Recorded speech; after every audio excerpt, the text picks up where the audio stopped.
All right. It is time to grind the tape with Kyle Crabb's Locked On Dolphins podcast. How you feeling, baby? You feeling good?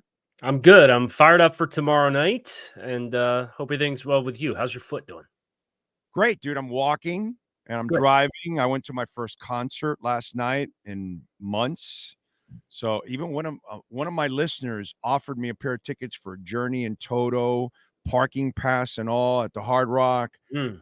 It was like my third week of surgery, and I'm like, my wife was wheeling me around, Kyle. So I'm like, I appreciate it, and I had to pass up on it. I would have taken it in a heartbeat, but you know what it is to get out of the car, and then my wife is like wheeling me all the way through the Hard Rock. I can't do that to the woman. I mean, it's just embarrassing. So I missed like 3 concerts that I really wanted to go to, and so I was glad last night. I had seats and everything. So it was funny. I had front row seats, and both singers told everybody to stand up, and I'm the only idiot sitting down there. So I'm like, yo, bro. It's baby steps, right? So Exactly. you're not going to rust off. Yeah, I drove and I walked in, and that's accomplishment for me, dude. So I'm going to stay sitting down, rocking and enjoying the concert, and that's exactly what I did. Kyle, one of the things I like doing on my show, I don't like doing the micro because the micro tends to make people panic about the moment, but you're not really looking at the big picture. And so that's what I like about, before we get into the draft, I want to get your thoughts on this because this is what I've been trying to tell Dolphin fans. You know, you went on a run these next 2 years, this year and next year, where you hit on a shitload of picks. And you got to decide what you want to do. You're never going to be able to sign all the picks when you hit on a 2-year span like they did. So they decided we're signing Tua and the next wave of free agents. That's where we're going to manage everything. And then the next 2 years are the 2 years where they traded all the top heavy picks for the Jalen Ramseys and the X's and all that other stuff. And so your picks are later picks, and you may not have to re-sign a lot of them. And really, outside of Achane, nobody's really looking for a big contract. So you're going to have more flexibility down the line. And so you have to look at it on a macro sense because this actually happens to every team in the league. You're going to have to make tough decisions. And the other thing I tell people is look at what Chris Greer does. Don't listen to him. He pays tackles. He pays receivers. He pays quarterbacks. He pays number one shutdown corners. He pays pass rushers. That's what he pays. Look at the class that just left. It's not really a tackle. From what I know from inside the building, they really still don't consider Wilkins a pass rusher.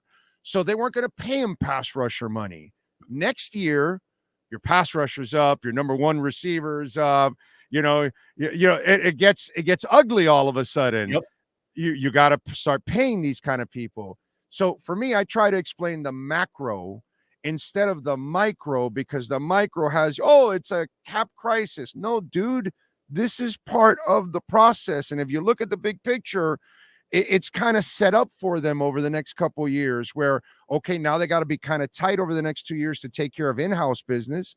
And then the next 2 years after that, they're going to have more flexibility. Your thoughts on all of that?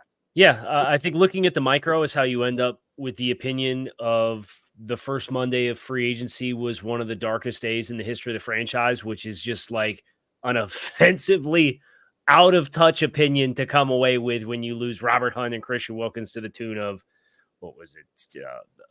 $220 million or whatever it was for those 2 contracts that they signed. Right. So, I think there's a perspective issue that I think a lot of followers of this team, it can be difficult to have because the past 15 years or so, there's not been a lot of continuity with what's happened. So you've always kind of been in the same 2 chapters of we're starting over and we're trying to build, and then we're starting over and we're trying to build. And now this brain trust, this organization, this iteration of the team has kind of moved into a 3rd chapter where you do have to make difficult decisions while trying to maintain the identity of the team and who you want to be. And I agree with you wholeheartedly. Making decisions to paying Christian Wilkins and paying Robert Hunt means you probably aren't paying Jalen Waddle, and it means you're probably not paying Jalen Phillips. And as you said, there's very clear tendencies in what positions this brain trust and this football operation has an appetite to pay for in its premium position. So I agree with you wholeheartedly. I really appreciate you sharing that because that's been one of the central themes for me too, is it's like, look, this is the deal when you aren't hiring a new GM and a new head coach every other year for 15 years, which is what the Dolphins did for 15 years in the midst of the Patriots dynasty. And here's the best part. I don't know if you agree with me on this. Okay, you lost Christian Wilkins. You got to kind of overcome that. Well, guess what? You in the first and second rounds, you might have that option of actually breeding a kid over the next couple of years that could end up replacing him. So you kind of have that transition.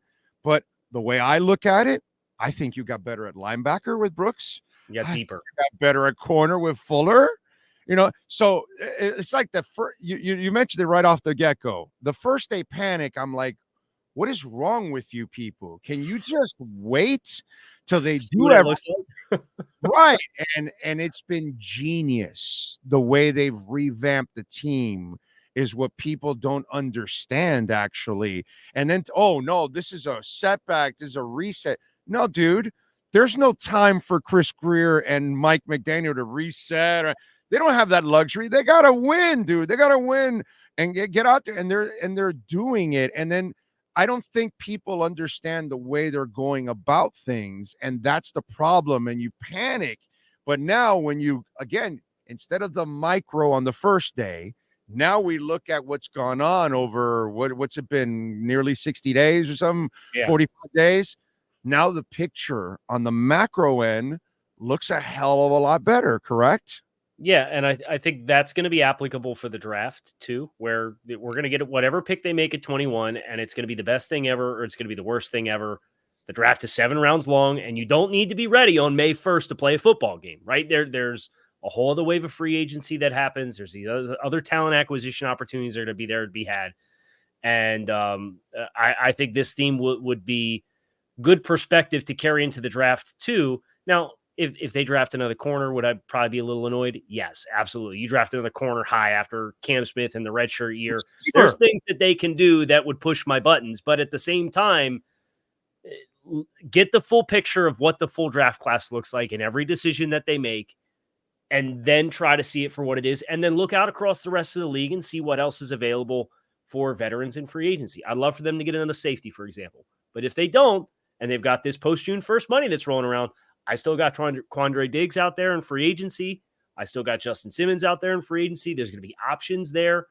And I think that's some of the rumblings that we're hearing about for how the first round is going to go tomorrow night is probably correlated a lot to what free agency did and didn't have. We're hearing a lot of tackles early, like a run on tackles. And I know for a lot of people, it's offensive line no matter what, But if you get 7 tackles that go in the first 20 picks, are you drafting a guard at 21? No, and I think all the same storylines about how Chris Greer and this football operation pays players, it's been applicable when you look at the history of how they've used first-round draft picks. Right. I just don't know. Like, if the offensive line board doesn't break well, I would not advocate to just draft the next offensive lineman because that's how you get yourself in trouble, drafting for needs and taking lesser players. Well, but I think that's the beauty. I've been talking about this at 21 for them. They can actually get a pass. If all those linemen are going, then that means Verse, Latu, somebody fell to them there at that point. So you can get your pass rusher. Mm-hmm. And then maybe if you need your guard, you can go in the second round. The other thing that I was thinking, I was talking with one of the guys yesterday, that Jackson Powers Johnson is one of those guys that I keep asking around that they still think he could drop past 21. So if you I think he's in the second round. So there you go. So if you really like Jackson Powers Johnson, and this is what I'm thinking, you drop out of there down, you pick up a third, right? All of a sudden now you've got your safety pick, which is what you're talking about. Second or third round, you're either getting something, either a D tackle, that there's going to be a couple there in that second round area. I love the Rook Rohu, whatever the hell his name is. Clemson, yeah. You like him, the kid from Clemson? Yeah, he's really toolsy, and he got a late start in football, and I think you could tell as far as just the polish isn't quite there yet. But Oh, Austin Clark's one of the most well-regarded assistant coaches on this coaching staff for some of the work that he's done. Think about the work that he did with Zach Sealer. Think about the work that he did, first-round pedigree guy in Christian Wilkins. But nevertheless, the growth that those kind of guys showed, a guy like Rook, I think would be a really exciting potential day two add to that group for the tools. And the beauty of what they've done with all the defensive tackles they've added is I think they're going to be a very high volume rotation group in 2024. I think there was only one player on the Baltimore Ravens interior defensive line last year that played more than 50% of the snaps. So you're going to have bodies that rotate through. And for a guy who needs to get his footing under him and continue to develop as a player, I think Orhoro is a great example of a player from Clemson who would make some sense as a day two developmental type. But I think you need more picks in that range if you're going to go that route. Yeah. Yeah. And so many things can go like what you're saying. Like if a run on tackles go, and then you're like, okay, well then, all right, we love Jackson Powers. So let's trade back. If we can find a partner, pick up ourselves an extra third rounder. We'll get Jackson Power. And then what we could do with the rookie is we can play Jackson at guard, have the veteran Aaron teach him the calls, everything, all of that. Plus they're both agile. And as you know, in this system, now you can start pulling these cats all over the place, which is going to be absolutely fantastic for you at the same time. So you can do that then later on you can move him into center if you want down the line, since you have Aaron signed for a couple of years. And at the same time, you also have serious depth at that position for Tua. So if something happens to Aaron, Powers can kind of step in. So you can end up moving back if that run on tackles happens. If maybe Latu's injury history you don't want to take a chance on and versus God. Okay, so let's move back a little bit. Let's get him. Let's get an extra pick down the line. And now we could try to fill out the D line and maybe the safety, at that point, because in the second and third rounds, you probably can think of a couple of safeties. Yeah, so I think from an interior offensive line front, it sounds like Graham Barton, who's been a popular selection in mock drafts, it sounds like he's going to go before Miami gets on the board. So I don't think they're going to get a crack at him. I was talking to an NFC team source yesterday, and they said they think his clock starts in the early teens. And that's a testament of this offensive line run that's expected to happen, where you thought maybe, the Titans get Joe Alt at 7. That's the first tackle. Maybe tackle 2 comes off in the early teens. That sounds like you might get 3 tackles in the top 10. And then that's kind of putting a guy like Barton, who I see some parallels for tackle capability, but he could play center, but he could also play guard. You look at Peter Skoronski from Northwestern last year. He went, I think, 11 to the Titans as a guy who ended up playing inside at guard this year. So that's kind of the same range that I was given for expectation for him. I think Jackson Powers is a better guard than he is a center, just because he doesn't have the reps and volume. So I think that works out well to complement Brewer. I think what's interesting is I've heard, I talked to somebody else yesterday, and they told me their team had him as a guard exclusive player. Like they weren't even interested in playing him in guard. So that feeds further into, from a position of value standpoint, a guy that's probably going to not go in the top 32 picks. Now, I think Dallas kind of lingers there at 24. They need desperately a center. They lost Biadasz in free agency. Maybe they take him because they feel he's a good scheme fit. But I think all of this assumption about Jackson Powers Johnson being top 24 pick, I think it's out the window. I think he's got a pretty good chance of getting back into kind of the middle of the second round, maybe, just based off of if teams kind of universally say, hey, last year was his first year at center. The snaps weren't really good. I don't hear a lot of people talk about that, but there was Dolphins fans had issues with Connor Williams' snap issues. Yes. Go look with a fine toothbrush at some of the snaps that Oregon had last year, because he's rolling them back like a bocce ball.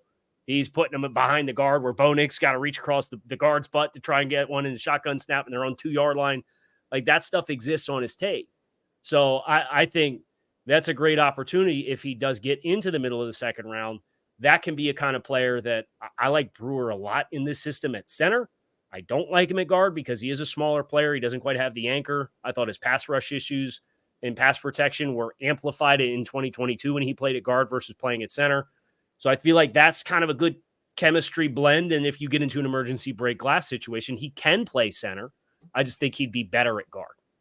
And then the other thing that works out for them again, the way they've designed all this shit, is that if the run on tackles, there's a good chance that you probably won't have a left tackle that you really want there at that spot at 21.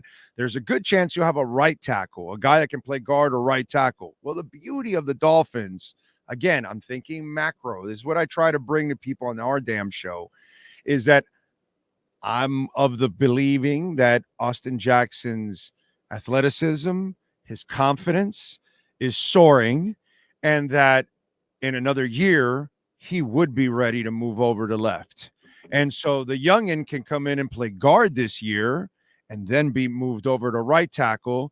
And when Teron moves on, you can move Austin to left. You know, I still have hope for Keon because I got excited for Keon. He flashed big time last year. Yeah, dude. And I told everybody he would make the team, and he made the team. And who knows? They may have a starter there that's brewing that we don't even know yet. Mm-hmm. But, you know, that's so for me in the macro picture, again, to kind of keep harping on that, I think Austin Jackson's a guy that has the ability finally to play left tackle now because he has the foundation around him, the people that can teach him.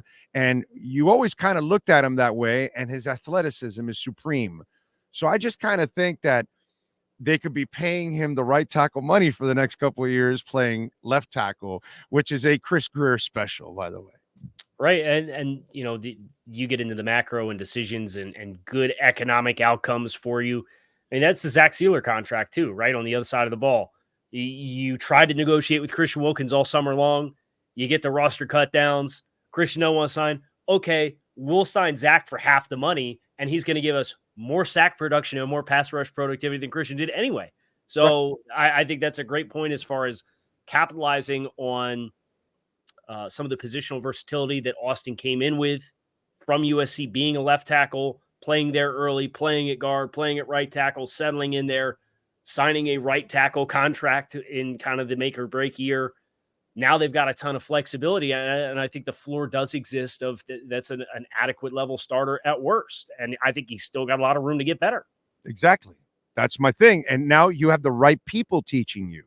Yeah. To me, that's the key for Austin since he got here. He didn't have foundationally a great offensive line coach, an offensive scheme, and coordinator and all that. That's so important to all these guys. Look at what's going on now. They get the most out of anybody that lines up, you know, pretty much. So I just kind of think like so many people think about cap crisis, and it's like, no, dude, they're actually doing a lot of smart things that will end up down the line, also managing the cap and saving you some money down the line. And I think potentially at 21, you're kind of set up that you could fill multiple needs without really going crazy. Or if somebody wants to move up, you might have the flexibility of actually picking up something extra and still getting a player in the mid-20s if you wanted to move down or late 20s. Yeah. You know? So I think their strategy at 21, I think if there's a player that's too good to be true, they probably stick and pick. They don't get cute there, which I would advocate. If one of the top 3 edge guys is there, if there is an offensive tackle that you have graded highly who can play guard in a short term, whether that's, I think the 2 Fs from the Pac-12, Fatanu from Washington or Fuaga from Oregon State. I think if either one of those guys or the edge guys are there, there's an intersection of position of need with really good value on the board with a premium position. I'd stick and pick. If you don't get that break and say Latu's there, it sounds like Latu's going to be off the board. So some momentum of him being a top half of the first round guy. But if he's there for the medicals, and the medicals scare you a little bit. I know Johnny Newton, the defensive tackle from Illinois, has a Jones fracture in his foot. There's a high re-injury rate with that, so it sounds like some teams have backed up off of that, but the tape's first-round tape for sure. If those kinds of things do scare you and you don't get that home run player, I'd love to see him go either way, right? You could drop back a few spots, pick up a 4, and then you have the flexibility to use a 4 and a 3 next year, knowing you're getting comp picks to come up into the 3rd if you want to this year.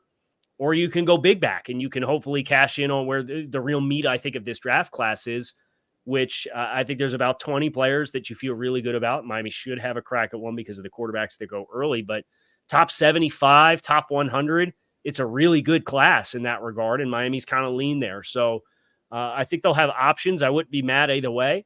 But I think that the words you've kept alluding to when both talking about the draft specifically and then from a macro perspective of how the team runs is flexibility.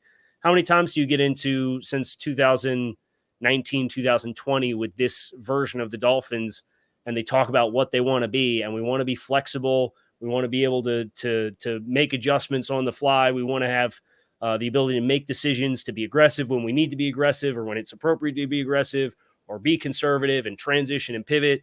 And this is just the latest step in that. And I think they've put themselves with who they've signed in free agency to be aggressive if they want to be aggressive, be conservative if they want to be conservative, and not be boxed into a corner because they only want to draft one guy because they have to get a starter in this particular spot. All right. So if I asked you what's the realistic, because that's what when I talk to you, at least we're talking realistic. I talk to fans, and hey, I want Brock Bowers at 21. That's not going to happen, bro. Slip a crack pipe in front of him instead of a bong mask, and maybe we could get him at 21. But so, who's the realistic ideal pick for Kyle Krabs for the Miami Dolphins at 21? I think the best player that I would have ranked for the Dolphins that I think has a better than coin toss chance of being there at 21 is Jared Verse, the edge from Florida State. I think he's a 3-down defender early. He's got outstanding power ability. It sounds like Latu has at least 2 fans in the top 16 that I think he's potentially edge 1. I think the offensive line run pushes the edge guys down in general. Where does Dallas Turner go? He's kind of been the consensus top guy, but I'm kind of leaning right now that Latu is. I don't know where Turner fits in there. Wow. And that means Verse would be the third one in the pecking order. And I expect them to be there at 21 as things currently stand. Wow. I wouldn't move. That would be, yeah. I would go. I didn't think he would be there, man. If he's there, I am going to go nuts. That's going to be absolutely phenomenal. All right. So let's get to the second round. What are the players that you see there? Because I actually see a couple defensive tackles that are there. Maybe you can also find an interior lineman there, a safety. So talk to me. What are the value players there at that spot for the Dolphins that you think are realistic? So this is where I look at interior offensive line, and I feel like there's a couple players that would make some sense. Christian Haynes from UConn is probably the best outside zone run blocking guard in the draft. And There's some questions with pass protection and true pass sets. But again, if we look at the identity of what the offense is, and you talked about the right guys coaching the offensive line, and it's Butch Berry, and then it was Matt Applebaum, and then it was Lem Jean-Pierre, and then it was Steve Marshall in 2020, and Guglielmo in 2019, and Jeremiah Washburn in 18, and Chris Forrester is the first guy you go back to in 16 and 17 that's been here for more than 1 year as an offensive line coach. Butch Berry, their whole point of emphasis is everything looks the same until it's not. Urgency and explosiveness off the ball. And when you are a really good zone run blocker like that, it reduces the time under tension for you in pass protection. And they do a lot of boot action and they do a lot of play action passing where you get to execute it like the run game. And I think that gives you enough wiggle room for a guy like Haynes, where early in his career, until he gets NFL coaching and continues to get a little better, I think he'd be an immediate upgrade over who you have in the guard spots other than Isaiah Wynn right now, which how much can you really count on because of the injury history? Yeah. So I think Haynes, I think Jackson Powers Johnson is somebody they could potentially sniff in the second round. I think he could be in the 40s, and that's one of those, we'll be flexible. Do we want to be aggressive if we feel like we can get him?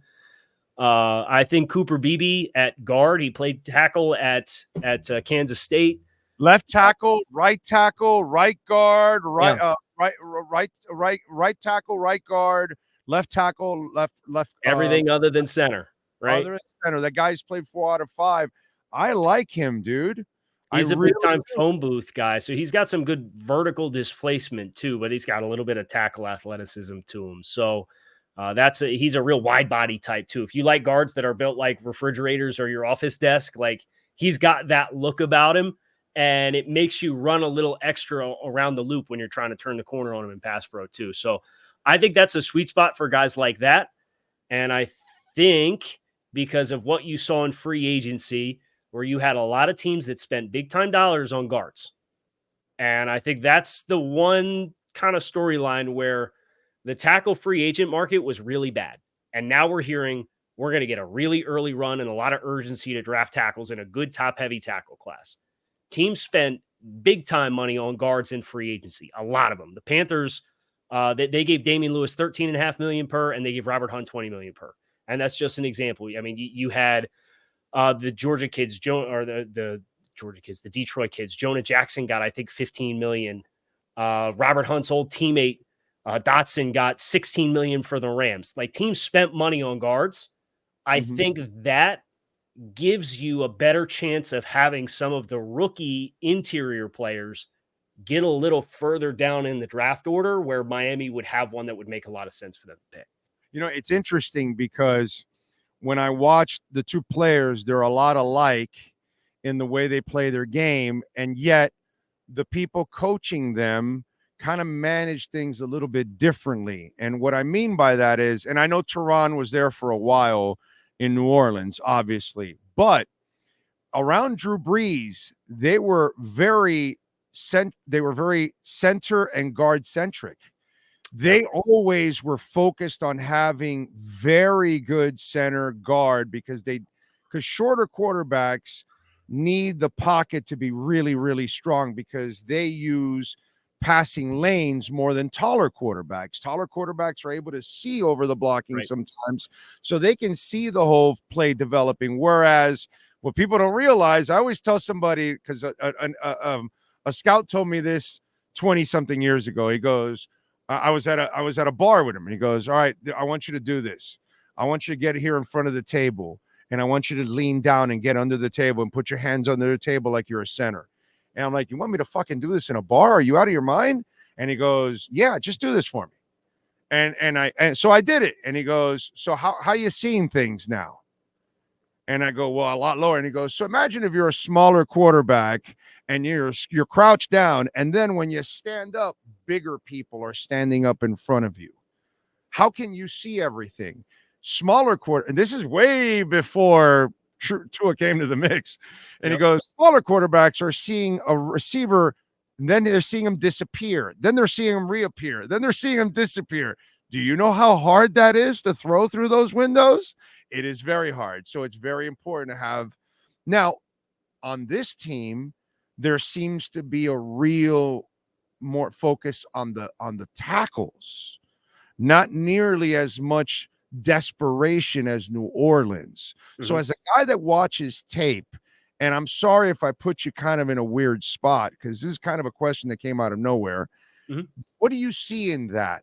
Because it's kind of odd, right? Because New Orleans would probably do whatever they can to kind of keep that middle solid, whereas Miami's kind of playing with it a little bit, playing with fire a little bit, even though they kind of know what they're doing and they got good coaching and good foundation and all of that, but it's not nearly, you are taking some risks here, whereas on the tackle part, you're pretty solid.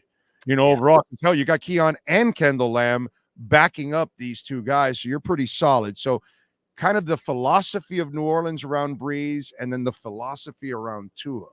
I think the marriage there, or the bridge there, comes with marrying the Shanahan system as the running game that goes with that, where when you are a wide zone and outside zone heavy run action team, and then you build your passing game off of that, your guards, you got bumpers on both sides of you, right? You're going to have a tackle on one side of you, and you're going to have a center on the other side of you. And those guys are better athletes than you are. So you naturally have a little bit more baked in cushion. There's more bodies around you. You're not playing in space necessarily, where I think New Orleans being a little bit more inside and vertical run game, and then a little bit more of the straight drop back passing than what Miami is, where Miami moves the pocket for Tua a little bit more. Having the athleticism at tackle helps get that horizontal flow going for the entire front seven, because those linebackers see those tackles get out of there, and they know that we got to get on it or they're going to get the edge on us. And if Mostert and A-Chain get the edge on us, we're going to be in big time trouble. And that creates some of those throwing windows because of the pocket moving and the front moving to emulate run action and how they pass off of that, where I don't think that was necessarily one of the staples of New Orleans, where it was just that much more important to have an authentic interior wall, so we can drop back and go 5-step passing game, and we know the pocket's going to be good. I think that's the biggest difference for those inside running with New Orleans, actually. Yeah. So that's because the focus is more outside running than inside running. So then that's where your strength was also at the same time. It's just that for a guy like Tua, I just think it's so important to have the center of that, your guards and your centers to be so stout, because you've got to give, shorter quarterbacks passing lanes, bro. It's just, just incredibly important. All right. And so can I piggyback off that real quick? Of course. Go. I think an interesting subplot to that too is the actual personnel that Miami has. Connor Williams was a college tackle and was 6'5". Aaron Brewer's like 6'1". So you now your own players, your own bodies that are in front of your quarterback. You got 4-inch shorter player at center. The leverage is going to be better, but from a field vision perspective, you can't control how tall the defensive linemen are. But the offensive lineman, if he's blocking and engaged, is going to be closer to you anyway. So I just think that's an interesting little fold that I noticed. And I was thinking about Robert Hunt, who is, again, a college tackle, was 6'5". And I was really interested in them potentially bringing in Damian Lewis before I found out that the Panthers were going to pay him $13.5 million per. But he was 6'2", right? So it's like, okay, like you can actually get your own guys shorter, more stout bowling ball, compact frames, and that can kind of help with the field vision a little bit too. So I'll be interested to see if they do draft an interior offensive lineman, if it will be a guy who is a little bit more compact frame, because I think that is an area that you can maybe help to as compared to all these college tackles that are now playing inside, but they're still 6'5". So they still have that vision element for your own players inside too. And since you're shorter and lower to the ground, you're going to get more leverage under, which then you'll fold the defensive lineman, hopefully, because that's kind of the idea. Because when you get your pass block, sometimes it's the fault of the lineman who didn't punch to keep that arm down. You know what I mean? And so that's kind of what they teach you. It's like, we're getting our passes, but okay, quarterback's got to watch that, but you got to help him out too by punching that guy and making sure you keep those arms down, because they don't keep their arms up when you're hitting them. They got to use their arms to protect themselves. So let's hit these guys, So it's kind of it's funny how all the little nuances of the game, you don't really balance it all out to really understand. In order for one play to happen, there's a shit ton of stuff that has to be executed the right way by everybody in order for that thing to happen, and all those little things. Like, I've told this story many times. I'm sitting there with an O-line scout, right? And this is a funny story. He goes to me, I got to work on this guy if we get him. Why? And he goes, why? And I go to him, why? And he goes, well, because he blinks on contact. And I'm like, what? And he goes, I can't have a lineman to blink on contact. And he goes, why? You're going to miss the next spin. I need you to keep your eyes open on contact. Never knew that shit. I learned that shit, 20 years ago, going to places, because that's where you get to meet the people that actually coach this shit up. You know what I'm saying? And so like they teach you all these little things, and to make you a smarter football fan. But it's just funny, man. I was just talking about this earlier, that all the weight of the world is put on the quarterback. Oh, well, Tua's got to do this. And it's like, if Tua was greasy in 73, where he passed 7 times in a Super Bowl to win it, we call Greasy smart, accurate, great quarterback, all that. You know what we do to Tua nowadays? Oh, Tua sucks, bro. He only passed the ball 7 times. He got carried. If Tua was Woodstock, in 82, that I watched that too, and, they were mediocre quarterbacks that were carried by the defense in the running game, kind of like Peyton Manning in that second Super Bowl. Tua would get killed. It's funny how the double standard exists there. And it's just like we put too much weight on the quarterback in a game that ultimately takes a team, dude. Mahomes 3 years ago didn't have an offensive line, and he was assassinated. In the Super Bowl. It's just funny like that, dude. It's not the NBA. or NHL where Bob can stand on his head and win you a game. Like it's very difficult to have one individual player. And I know that's really hard for grasping the game because of the dollar amounts that quarterbacks get paid and you touch the ball on every play. So like, I get it, but at the same time, football is a totally different beast because of all of the codependent variables. And it makes it very difficult, in my opinion, to have very binary, black and white, yes and no, absolute opinions on a lot of things because it's the play calls and the execution and the route adjustment from the receiver based on the leverage of the specific coverage that you got and where you're supposed to bend that route off. And did the tackle set right, or did the tackle set vertical when he was supposed to take a short set and get caught up in your lap? And now you got to throw the ball around them. So the ball play, like every play. And that's why I love football. And that's why I love really getting into the minutia of the game. But it does make it extremely difficult to just have the absolutist. This is the case. 1,000% definitive. It's this player or that player. Yeah, it's too micro. We're too micro, and we're not really looking at the big picture, unfortunately. All right, so who's the player you want for the Dolphins in the second round before I let you go? Oh, man. I would go – I'll give you a couple names. I have my own draft board up here. If you were going to go with a guard, it would be Haynes from Connecticut would be my preferred choice there. If you were going to go with an interior defensive lineman, I really like Michael Hall Jr. from Ohio State, big-time penetration guy, maybe not the best sack production or like raw production, but first step explosiveness is there. He's got a little bit more length than some of the other twitchy guys as far as interior guys where you can get your hands up and disrupt the pocket. Or I think he's really good with his hands to be able to implement pass rush counters, where then I think about like Fisk from Florida State, who a lot of people are excited about because of how well he tested, but he just doesn't have the length element of his game. And I think inside it's paramount to have it to a certain degree. And then if I were going to go with a receiver, if they didn't want to go commit whatever they're probably going to end up committing to Odell Beckham in free agency because there was a player that's too good to be true at wide receiver on day 2, I like Ricky Pearsall from Florida there. So those are 3 names at defensive tackle, interior offensive line, and wide receiver is kind of secondary needs for Miami or primary needs, depending on how you look at it, that I would like for them to go for. All right, Kyle, tell them about Locked On Dolphins podcast, what they can do, brother, to hook up with you, sir. Yeah, so we're on YouTube or wherever you listen to your favorite podcast. It's 5 days a week. This time of year, we're doing probably 8 shows a week, but 5 days a week for sure.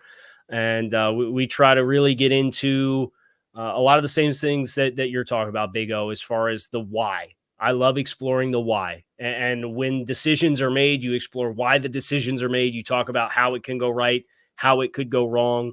But I'm not somebody that's going to sit here and tell you definitively, this is how it's going to go. This is what it's going to be, because you don't know, right? We just got done talking about all of the variables that are in play. But I really try to understand the thought process of how this team is run, what they try to do on a week-to-week basis in season. And you can find it on YouTube or wherever you listen to your favorite podcast. Nobody better breaking it down, X's and O's, and telling you about the heart and soul of the game than my man Kyle Krabs there. So he does an excellent job. Follow him on Twitter at Grinding the Tape. He knows his shit. That's the bottom line. He knows his shit. Kyle, much love, my brother. Thank you for taking the time. We appreciate you as always. We'll catch you at camp at some time, my friend. Sounds great, Big O. Thanks. Thank you, sir. There you go, Kyle Krabs.